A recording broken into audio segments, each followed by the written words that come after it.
Hello everyone, welcome to my channel, and today is our 386th video that we have done on the reciprocal system of theory from Dewey B. Larson.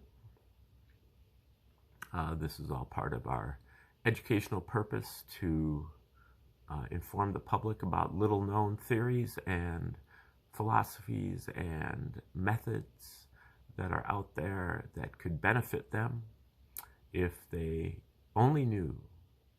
But many valuable things in our society have been suppressed by the powers that be and not given the opportunity to see the light of day, even though if they had, they, they would be they would get the advantage of the market forces, and they would be proved to be valuable.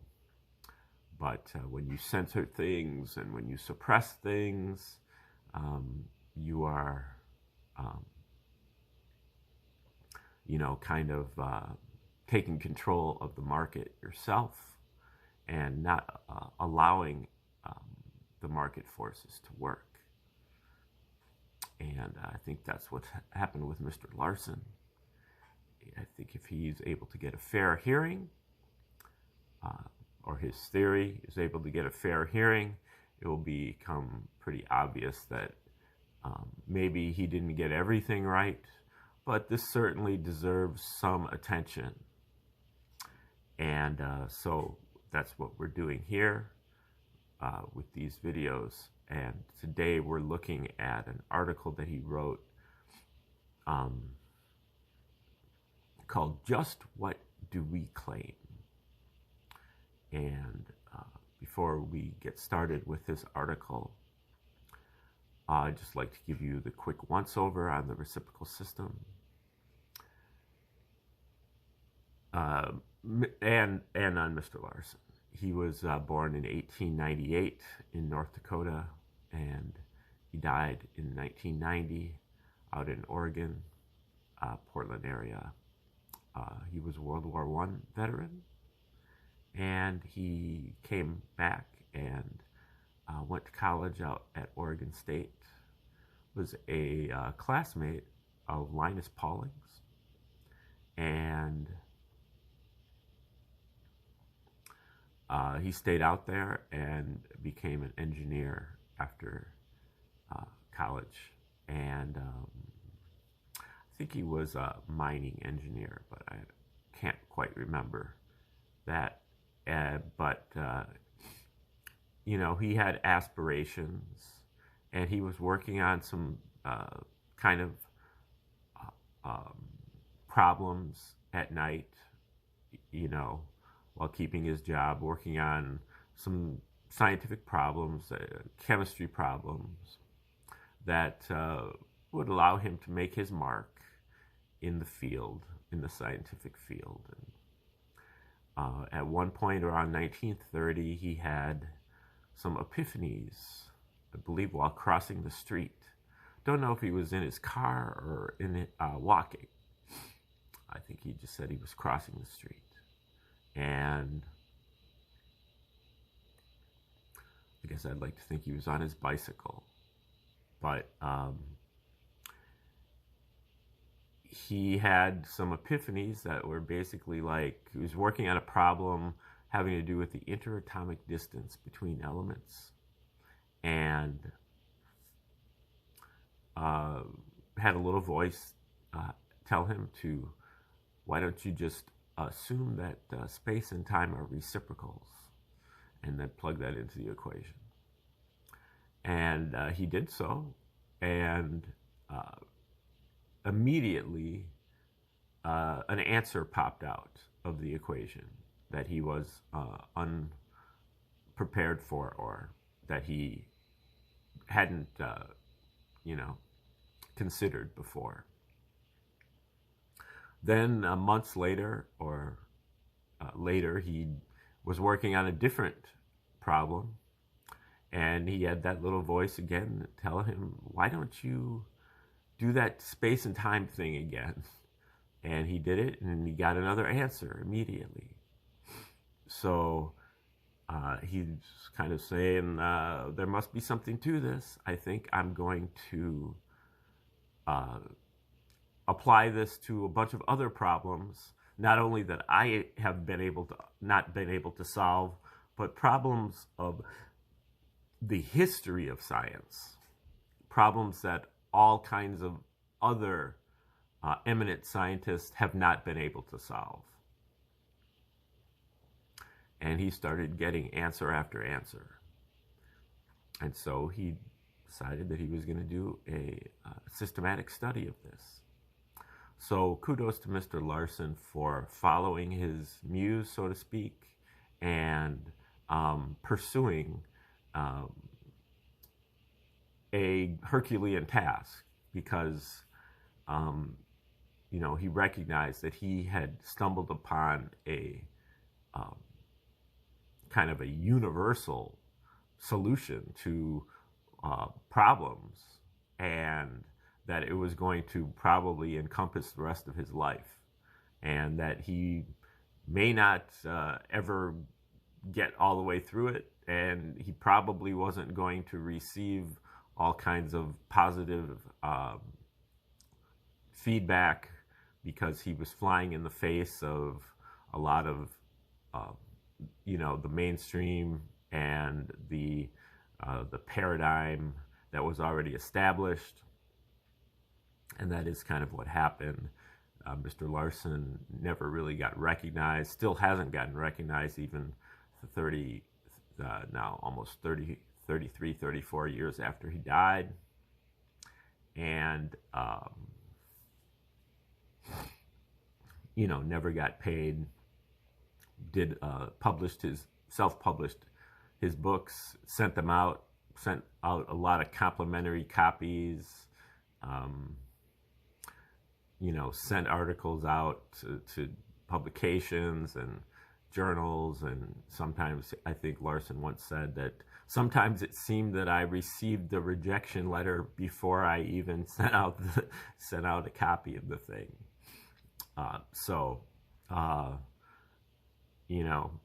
That is an inspiring aspect of Larson's work, is that he stuck to his guns, and he continued to work in spite of the lack of reward. Also, another thing about Mr. Larson's work that inspires me is that what I would consider his 4 greatest books, and other people might list others, but his trilogy, or 3-volume work of the structure of the physical universe, second edition, Nothing But Motion, 1979, Basic Properties of Matter, 1987, and Universe of Motion, 1984. And then also his posthumous work, Beyond Space and Time, which came out in 1995, after 5 years after his death. These are the works that I consider to be, his greatest, and he wrote them all when he was in his 80s or 90s. So there's hope for us all. We can, be struggling in our life, and we can, be accumulating things and accumulating knowledge and hypotheses and working on stuff. And we may be getting older and older, but if we keep at it, if we persevere, eventually we will, we can make our mark, even if it's not until we turn 80. So, again, kudos to Mr. Larson for sticking with it for his entire life. And so the basic idea behind the reciprocal system is that We live in a universe that is made out of motion. And for Mr. Larson, motion is the relationship between space and time. So space and time are the two reciprocal aspects of motion, meaning that they do not exist in and of themselves. They only exist together in motion. They have identical qualities, just in kind of reverse order. They can be put into a fraction to express motion. So motion is basically a fraction with space or time as the numerator and time or space as the denominator.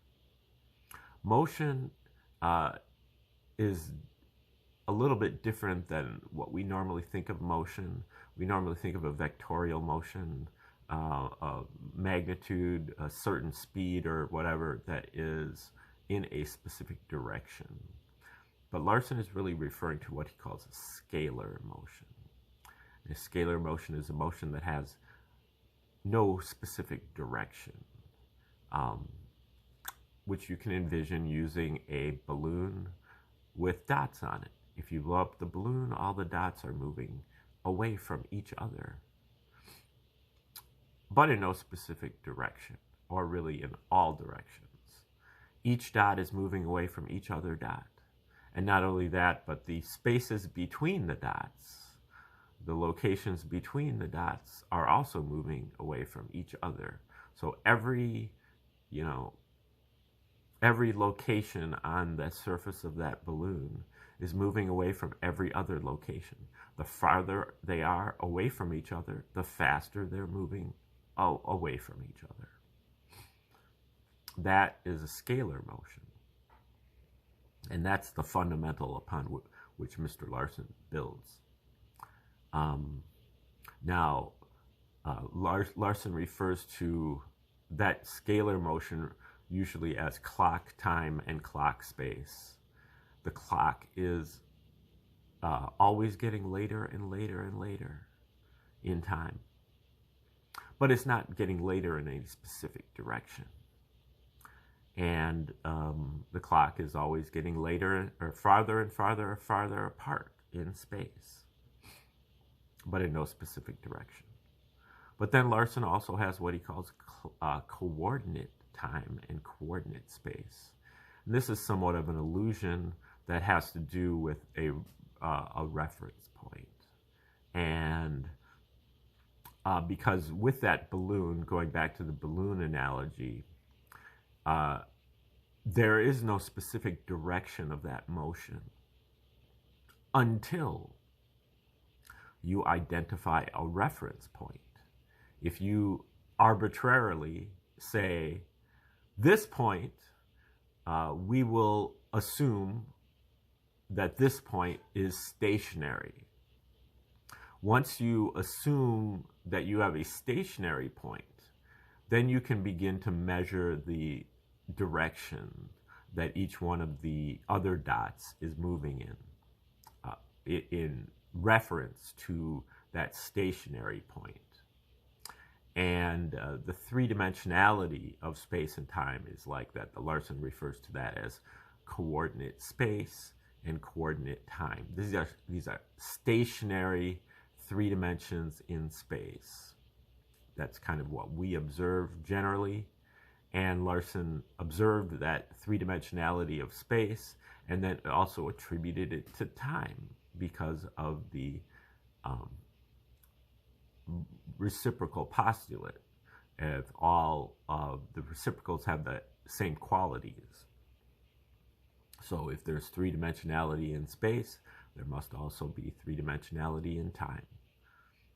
And that's like three-dimensional XYZ coordinates, stationary in space.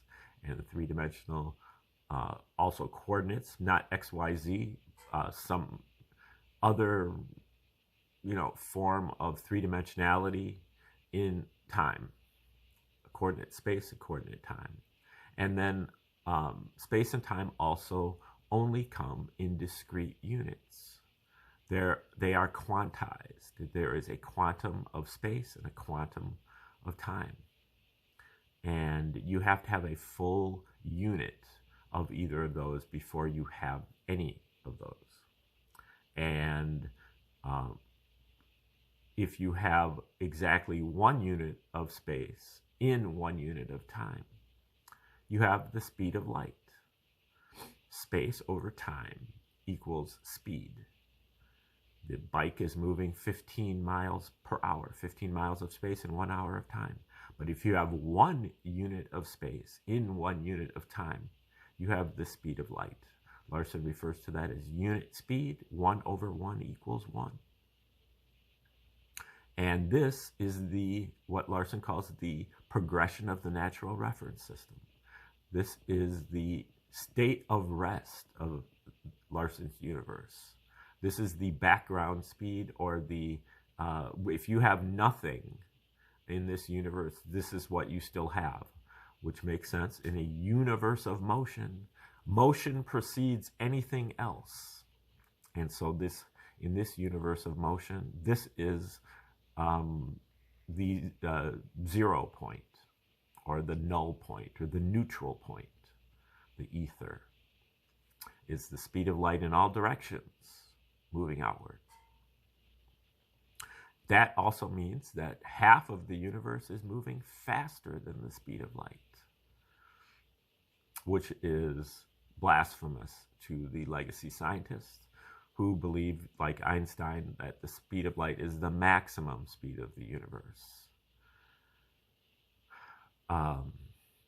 In Larson's formulation, the speed of light is the midpoint of the universe, and half is moving slower, half is moving faster, which he refers to as the material sector and the cosmic sector. And then you can see the reciprocal aspects of them. In the material sector, you have 3 dimensions of space, coordinate space, and you have clock time. The clock is always getting later and later and later.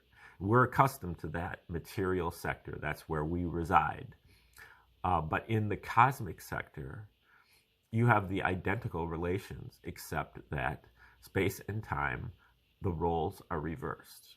So in the cosmic sector, you have coordinate time, 3 dimensions of time, and you have clock space. Space is always moving farther and farther and farther apart. And, just to spoil the plot, that the cosmic sector is where the origins of mind, life, ethics, and you need to have that cosmic sector aspect before you get into any of these metaphysical phenomena. Life, for example, is a combination of a material sector unit and a cosmic unit that come together at the right in the right proportions and at the right angle, at the correct angle or phase, and they would there form the life unit. The cosmic sector aspect is the control of the so-called body of the material aspect. Larson gets into this in his final book, Beyond Space and Time. So that is basically Larson's first postulate of his 2 fundamental postulates, which, he basically states, it probably took me 10 minutes to talk about it, but he states it as the universe is composed of 1 component, motion, existing in 3 dimensions, in discrete units, and with 2 reciprocal aspects, space and time. And then his second postulate is that the universe conforms to the relations of ordinary commutative mathematics. Its primary magnitudes are absolute, and its geometry is Euclidean. There is a lot of dispute within the circles of the reciprocal system, which are tiny little circles, about that second postulate, particularly the geometry. We've gotten into that on a couple other videos, and we will in the future as well. But for today, we're just really looking at that And then we're going to look at Larson's article in this context. What is he claiming that his system can do? So we'll start it right here. Just what do we claim?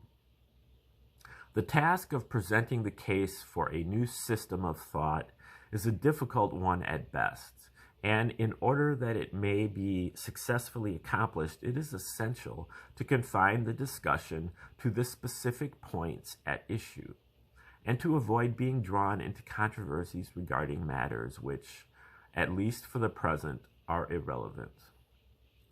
This is particularly important because the principal interest of most of those to whom the presentation is addressed, the items that they will want to talk about lie along the periphery of scientific knowledge, the scene of most current research activity, whereas the development of a new system of theory must necessarily begin with fundamentals, and in the early stages will not reach the outlying fine structure except in certain special cases. This point should be brought out early in the discussion in order to eliminate the necessity of giving a series of negative answers to questions on the order of, does the theory explain thus and so? It should be emphasized that we do not claim that the reciprocal system in its present stage of development is ready to supply the explanations of all of these fine details, and the unavailability of any particular explanation thus has no relevance to the point now at issue. The question that is now up for consideration is whether the claims that we do make can be substantiated, and the only items that have any significance for present purposes are those that have some bearing on this issue. It is essential, therefore, that the claims which we are making on behalf of the reciprocal system can be clearly and specifically defined. They can be expressed as follows. The reciprocal system is a general physical theory, one that derives all of its conclusions in all physical fields from a single set of basic premises. The only such general physical theory that has ever been formulated. Within the range of phenomena thus far covered, in the development of the consequences of the fundamental postulates of the system, an area which includes the basic features of all of the major branches of physical science and a wide variety of subsidiary phenomena. All of the conclusions that are reached from the theory are consistent with the physical facts that have been definitely established by observation and measurement, although they do not necessarily agree with inferences from extrapolations of those facts, nor with theories previously devised to explain the facts. Because all conclusions are derived from the same basic premises, the entire structure of theory is a single integral unit that is not subject to modification or adjustment. Every comparison of theory with observation is therefore a test of its validity, of the validity of the theoretical system as a whole. Thus, each of the thousands of such tests that have already been made without finding a discrepancy has reduced the probability that a discrepancy will ever be found, and as matters now stand, it is practically certain that the theoretical universe of the reciprocal system is a true and accurate representation of the actual physical universe. All theories must begin with assumptions. Heretofore, we have had no general physical theory. As one prominent physicist expresses it, we have had only a, quote, multitude of different parts and pieces that do not fit together very well, end quote. Each separate theory, each of the parts and pieces, has found it necessary to begin with assumptions about the particular field in which it applies. Thus, theories of liquids are based on assumptions about liquids, theories of cosmic rays on assumptions about cosmic rays, theories of the structure of matter on assumptions about matter, and so on. A very significant feature of the reciprocal system is that it makes no assumptions at all about these individual physical fields. It makes no assumptions about liquids, nor about cosmic rays, nor about matter. As I stated, all of its conclusions about these phenomena are based entirely on the assumptions or postulates regarding the nature of space and time that constitute the foundation of the theoretical system. This is a very important point. The mere fact that the development of the consequences of a set of postulates with respect to space and time is able to arrive at specific conclusions about phenomena in all major fields of physical science is in itself a strong indication that the theoretical system thus derived is a true representation of the physical facts. Claim 2 is simply a statement that the conclusions derived from the new theory are consistent with all established knowledge. These conclusions do conflict with many ideas now prevalent, including some generally accepted theories, but this again is irrelevant. Our claim is that the new theory is correct, not that it is better than the theory of limited scope, which is now accepted in the particular field under consideration. Better is a subjective concept that rests mainly on non-scientific criteria and is wide open to differences of opinion. In order to present a clear-cut and conclusive case for the new theory, it is advisable to stick to the objective facts specified in Claim 1 and 2 and to avoid subjective issues. Likewise, there is nothing to be gained at the present time by any argument in support of the validity of Claim 3. Not sure about what Claim 3 is, but when we verify Claim 2, we automatically put the new system into a position where a careful and painstaking examination of the system and its potentialities by the scientific community is unavoidable. Inasmuch as we are aiming at nothing more than this modest objective for the present, the validity of Claim 3 is not now an issue, although it obviously will have considerable importance in the long run. Sorry, I don't quite remember what Claim 3 was. And I don't remember him saying anything about it. So that might be... I think I'm a bit confused. But basically, Mr. Larson is just saying that, you know, his theory is a generalized theory, which is different than the hodgepodge of theories that pass for science right now, where there's a different theory for, you know, some obscure astronomical thing, and that's different than how they do the atomic chemistry thing, and that's different than how they do, you know, some kind of economic thing, which is different than how a metaphysical thing is done. And in Larson, there's just one theory, and it plugs into every subject. And he's saying that since he's given thousands of different tests to the reciprocal system about all of these subfields and so on, and the theory provides answers, that in of itself is a good indication that the theory is basically correct.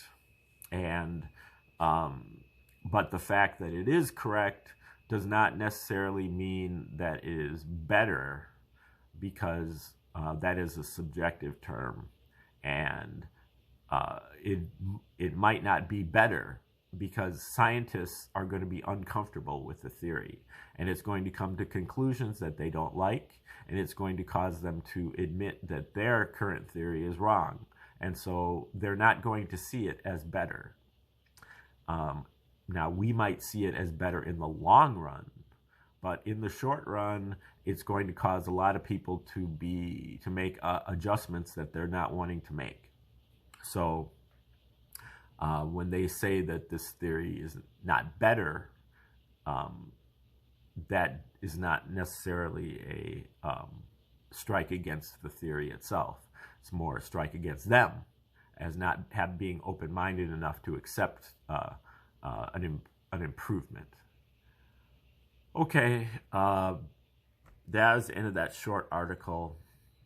Just kind of give you a taste of where Larson's coming from with the theory. I think we're going to start another article tomorrow that is called Science Without Apologies. And this was an address that Mr. Larson gave back in 1979. And